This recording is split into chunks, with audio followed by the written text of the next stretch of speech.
Hapon mga kapanalig, welcome sa programang Usapang KKK, Kalusugan, Kagalingan at Kagandahan. Ako po si Ivy at kasama natin si Dr. Irene Lim. Para po sa inyong mga katanungan, maaari po kayong mag-text sa 0918-837-4827, 0925-896-1689 at 0917-810-6169. Para po sa may mga signal cable audio, kami po ay nasa channel 313 at sa eradioportal.com/Luzon AM stations/kilohertz Radio Veritas 846. Magandang hapon, Dok.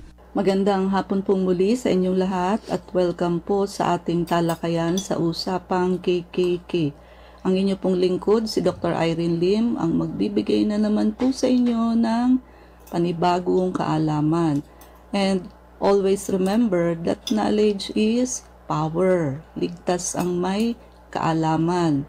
And when you lose your health, you will lose everything.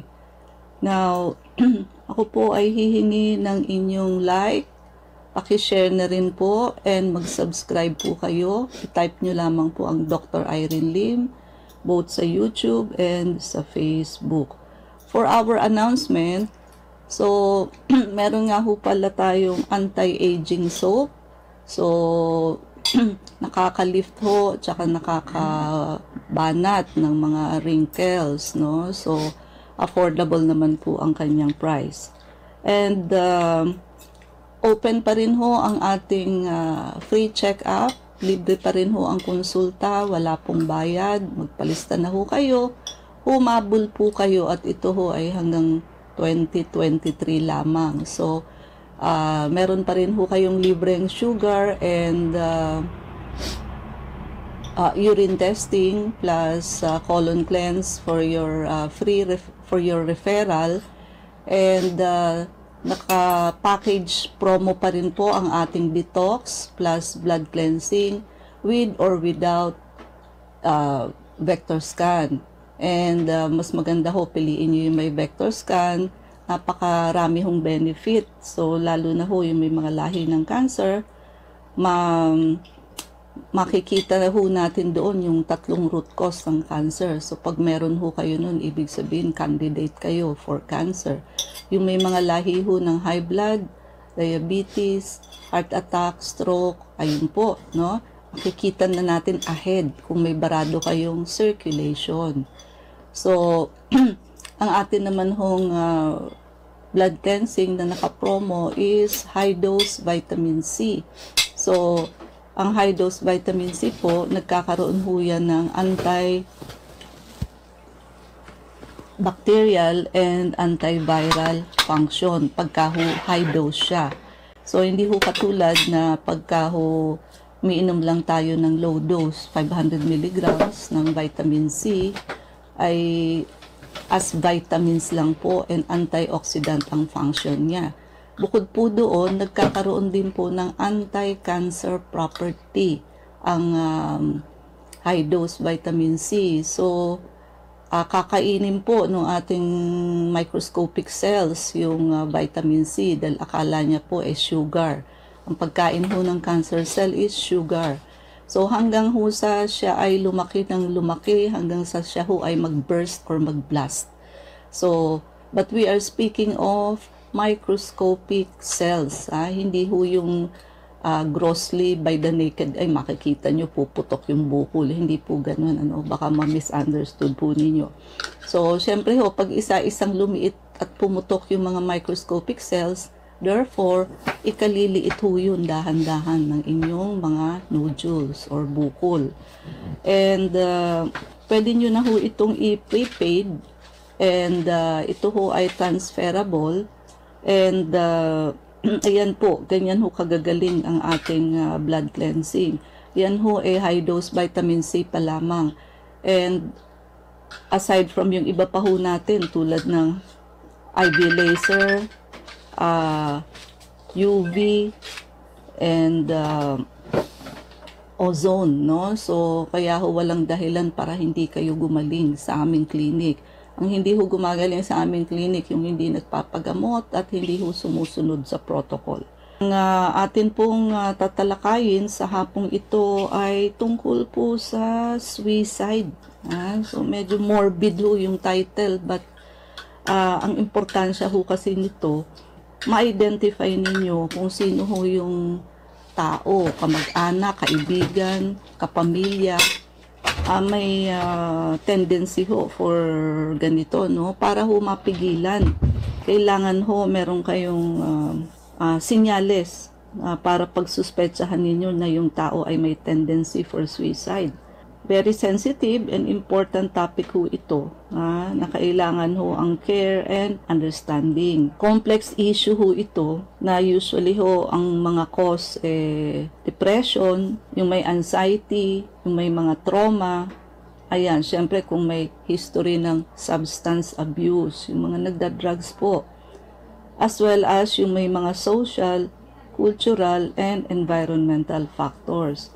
So, essential po to recognize, yun nga sinasabi ko sa inyo, na ma-recognize po yung mga warning signs, such as pagka ang tao ay nagsasalita about feeling hopeless, nagwi-withdraw ho siya from activities, hindi na ho nagsasasali, gusto ho mag-isa lang, giving away possessions, or minsan ho expressing thoughts of self-harm, yung mga ganon topic, no?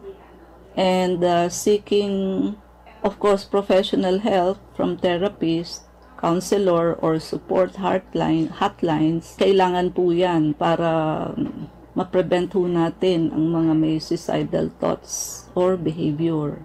Ang mga risk factor, aside from that, napakalaki hong kasalanan for the individual yung mag-commit ng suicide kasi hindi natin alam kung ito ay may kapatawaran pa sa mata ng Diyos. Mabigat ho ang kapatawaran nito kung meron, no? So kasi ho ang ating katawan ay ito ho ay ibinigay sa atin ng Diyos at ito ho ay holy. It is because tayo ho ay iwinangis sa kung ano ho ang itsura ng ating mahal na Diyos. Hindi ho natin dapat ito i-destroy. Kailangan ho ito ay ating pag-ingatan. Kaya nga ho yung simpleng pagbibisyo ng tao, like alcohol, cigarette, drugs, actually hindi lang ho nare-realize ng tao, it is a big blasphemy sa Diyos, kay God, because yung holiness ho ng ating katawan sinisira natin. Kumbaga parang hindi mo na-appreciate katawan na naiwangis sa ating Diyos ay sinisira ninyo, no? Now, sino ba ang may mga risk factor na mag-commit ng suicide? Hindi ho lingid sa inyo, no, na isa ho sa ating magaling na aktor lately, sabi raw ho ay suicide ang kinamatay, no? So, whether it is true or not, the reason why we are discussing this, para ho, wag pamarisan ng tao at ma-recognize ho natin yung mga warning signs at mapigilan ho natin ang mga taong may suicidal thoughts, no? So yung may mga mental health condition, sulad ho ng depression, pero pinaka-common ho is depression talaga. Yung mga sobrang lungkot ng tao na hopeless na, wala na hong kasiyahan at gusto na hong tapusin ang kanilang buhay. Minsan ho yung mga bipolar disorder, yung manic depressive, pagka nandoon ho sila sa depressive condition nila, di ho ba ang bipolar minsan sobrang saya, minsan naman ho sobrang lungkot pag nandoon ho sa depressive condition. At yung may mga schizophrenia, yung mga medyo ho may psychotic problem, yung mga may sira ho ang pag-iisip, substance abuse, of course, yung mga nagda-drugs po. Kasi ho, minsan, halimbawa ho, tatalon sa mataas na building, hindi ho nila alam na mataas na building yung kinatatayuan nila. Minsan, kala nila nakakalipad sila, kala nila si Superman sila, yun po, no? Nagkakaroon na ho sila ng mga hallucination, delusion, kaya ho nagagawa nila yung ganong pagsusuicide. May mga iba pa rin hong personality disorder that may also bring down to suicidal attempts. At syempre ho, yung mga taong may dati na hong history ng suicidal attempt. And yung may mga trauma like past experiences of abuse, violence. Halimbawa ho, nung pagkabata, no? Ayun, nakaranas ho ng pagmamalupit ng kapwa, na rape ho during kanilang childhood days, no? Yung mga ganun ho katinding trauma. And yung mga nakakita ho ng krimen, nung kanilang kabataan pa, ayan ho, mga trauma ho yan. Ang isa ko hong tip sa inyo is ganito, yung mga mismong nagsasabi ho na sila ay magpapakamatay, yan ho ang hindi totoo, no? Ang totoong taong may suicidal tendency, hindi ho yan magsasabi. Itinatago nga po para maisagawa nila at walang makapigil sa kanila, sa kanilang suicidal attempt. But those people who are saying na sila ay magpapakamatay, ina-announce na sila ay magpapakamatay, yan ho ang hindi totoo. So sila ho ay nananakot para kung ano yung gusto nilang bigay mo, ay kung ano ang gusto nila, sundin mo. So, kadalasan ho yan parang blackmail, no? Bina-blackmail ka na ayaw mong ibigay yung isang bagay, pag di mo binigay, magpapakamatay sila. Or common ho yan sa mga lovers wherein ayaw na nung isa o ite-threat nung other party na magpapakamatay siya kapag hindi nyo sinunod, no? So, yan ho ang hindi totoo. So, kaya ho natin dinidiscuss ito para malaman nyo yung talagang warning signs. And of course, yung may family history ng suicide or mental health disorder. Siyempre, it runs in the blood. Isolation. So, yung mga yun ho, yung may mga social isolation, hindi na ho masyadong nag-e-enjoy makipaghalubilo sa ibang tao. Mas gusto pa ho nila yung nag-iisa lang sila. Ayan ho, mas may tendency yung mga yan. Access to means. Ayun ho, yung halimbawa ho, yung may mga talagang may mga baril na kahit na ho yan ay lisensyado, siyempre ho, mas malakas ang loob nila kasi may paraan sila may gamit sila. Kaya ho, wag kayong magbibigay ng mga access o mga weapons na pwede hong ikamatay ng tao. Lalo na kung may mga schizophrenic or kamag-anak kayong may sira ho ang kaisipan, itabi niyo ho yung mga matatalim na bagay, from knife to scissors, so anything that is pointed, itabi niyo ho yung mga yan. Dahilan sa, ayun ho, inilalapit niyo ho sila sa hindi maganda kapag ganun. And hanggat maaari nga ho, iwasan yung mga pagbili ng baril. So, lumalakas ho kasi ang loob ng mga taong may hawak na baril. Then, huli na, pag sila ho ay may nagawa na, saka pa lamang magsisisi. Pero wala na ho, napindot na ho ang baril. No? Hindi nyo naman ho kailangan ng baril to protect yourself. Prayer lang ho ang pinakamabisang paraan to protect someone or to protect yung sarili po ninyo. Hindi nyo ho kailangan ng baril. Yan ho ugat ho lamang yan. Dalawa lang, isipin nyo, kayo ho ang makapatay o kayo ang mapatay. So, ganun lang po yun. Pareho ho yung wala kayong pagpipilian.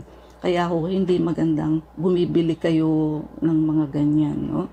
Mga signs and symptoms, halimbawa ho, yung mga talking about suicide, ay yung mga nag-e-express ho, alam mo, kwentuhan lang, nag-e-express ng hopelessness, feeling trapped, or para bang wala na ho siyang reason to live.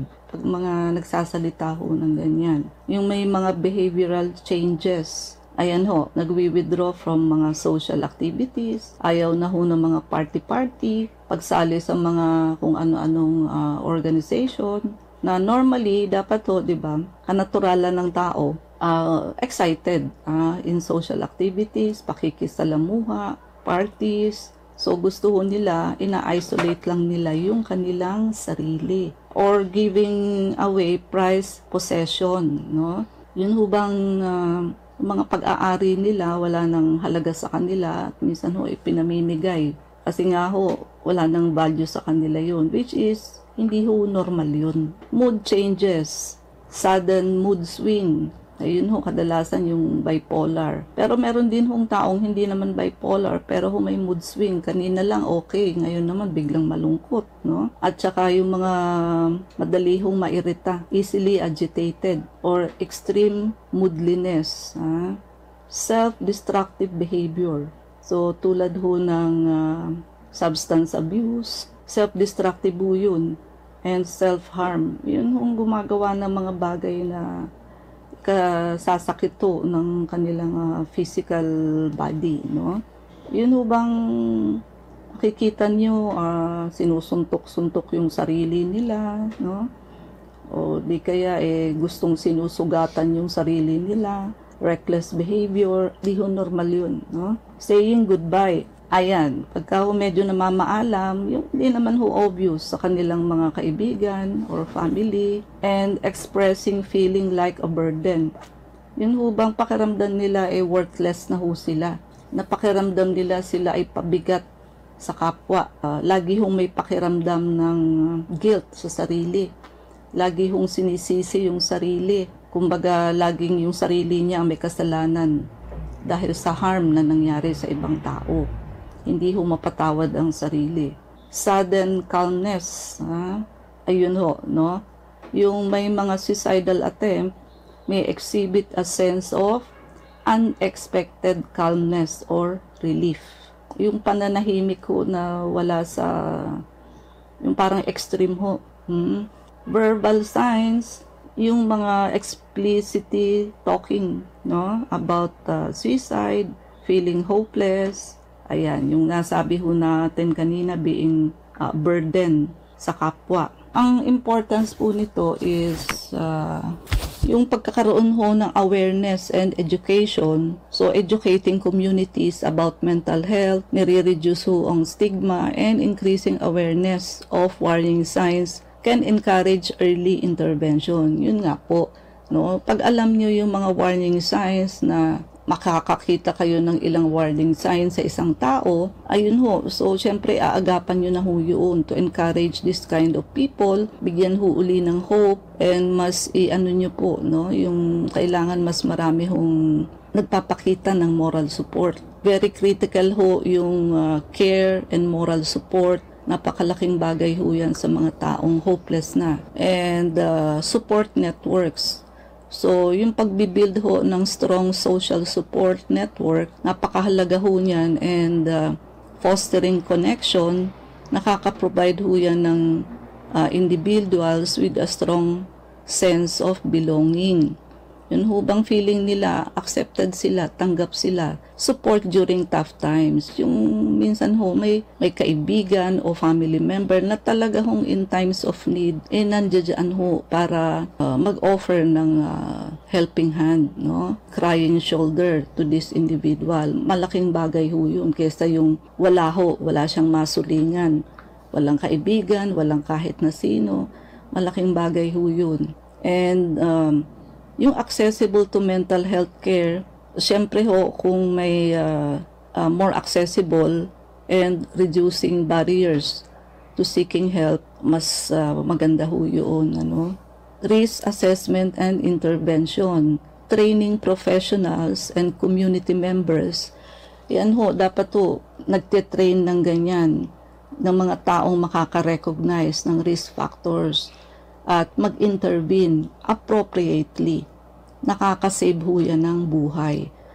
So, pag na-prevent ho yung may mga suicidal attempts, na mabago ho ang kanilang pag-iisip, na bigyan natin sila ng hope, makakasave pa ho tayo ng buhay.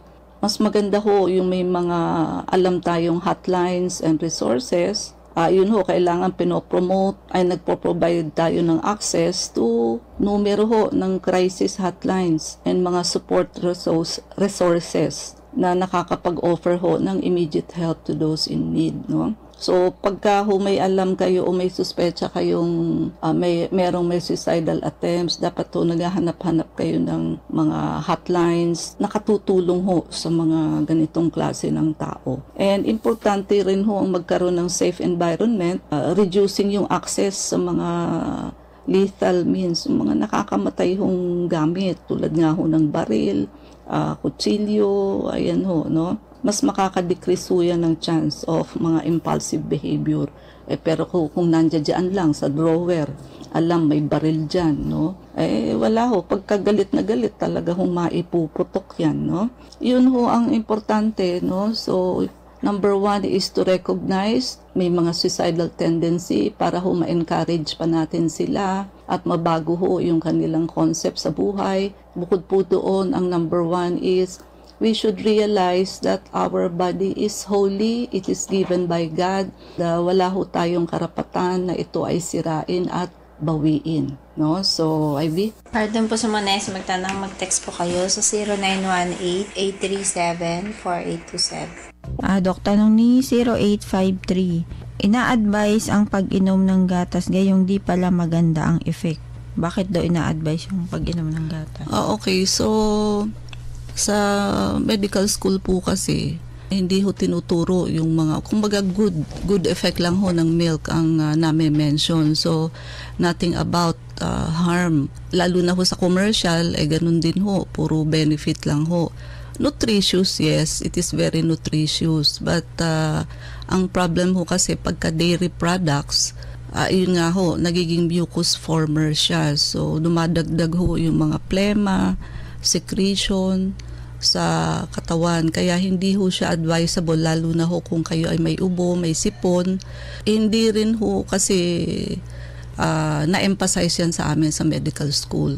Now that sa alternative medicine po, another pag-aaral, saka lamang ho na lalaman yung mga iba pa hong eye-openers when it comes to health. So, wala tayong oras. Mangyari po lamang na kayo magpalista kung kayo ay magpapacheck up. So, Unit 1101, Clinica Medica 101, Centuria Medical Makati, Salamanca Street, corner Kalayaan Avenue, Makati City. So, ang landmark ho natin is along Makati Avenue, yung corner General Luna Street. So, everyday ho bukas ang clinic, pati na rin Saturday and Sunday and even holidays. Kailangan lamang ho magpalista kayo ahead. Ay ba mga numero? Pwede po kayong tumawag sa 546-9412, 0922-875-2899. Pwede rin po kayong mag-text sa 0925-896-1689 at 0917-810-6169. Prevention is better than cure and health is the best investment. Regaluhan niyo ang inyong sarili ng pagpapacheck up para ma-auscultate namin ang likod ninyo. Maagapan ho kung kayo ay may walking or asymptomatic pneumonia. So ngayon pa lamang ho pumutok sa social media. Ang tagal-tagal na ho naming sinasabi yung walking pneumonia na yan, no? Sabayan nyo na ho ng pagpapa-vector scan, detoxification and blood cleansing program. Kasi yan ho, dalawang procedure na yan ang mag-a-address sa root cause ng halos lahat ng sakit. Still, we are open for free check-up. So wala hong bayad ang consultation. Magpalista na ho kayo, humabol po kayo. 2023 na lamang po ito. Sabayan nyo na ho ng pagpapa-detox and blood cleansing. Ngayon hong tayo ay naka-promo package. So malaki ho ang madi-discount ninyo kumpara ho sa wala na ho itong promo package. And yung atin hong high-dose vitamin C, napakagaling ho nito, anti-cancer, antimicrobial property. Pwede nyo na ho itong i-prepaid, transferable ho ito, so pwede nyo hong pang regalo. So, andyan pa rin ho ang free urine and free sugar testing and libreng colon cleansing sa inyong referral. And ayan ho, limited na lamang po ang ating slot for free check-up. Humabol na po kayo, magpalista na po kayo. And meron ho tayong, try nyo po itong ating anti-aging soap, no? Napakagaling po niya. And paki-like, share, and mag-subscribe po kayo. I-type nyo lamang ang Dr. Irene Lim both sa YouTube and sa Facebook. Ivy? Please like us on Facebook. Ang account po natin, Clinica Medica 101. Maraming salamat mga kapanalig sa pakikinig sa amin sa hapong ito. Abangan niyo po kami bukas alas 4 hanggang alas 4:30 ng hapon sa programang Usapang Kikiki. Kasama natin si Dr. Irene Lim. Ako po si Ivy at sumain niyo ang katotohanan. Salamat po.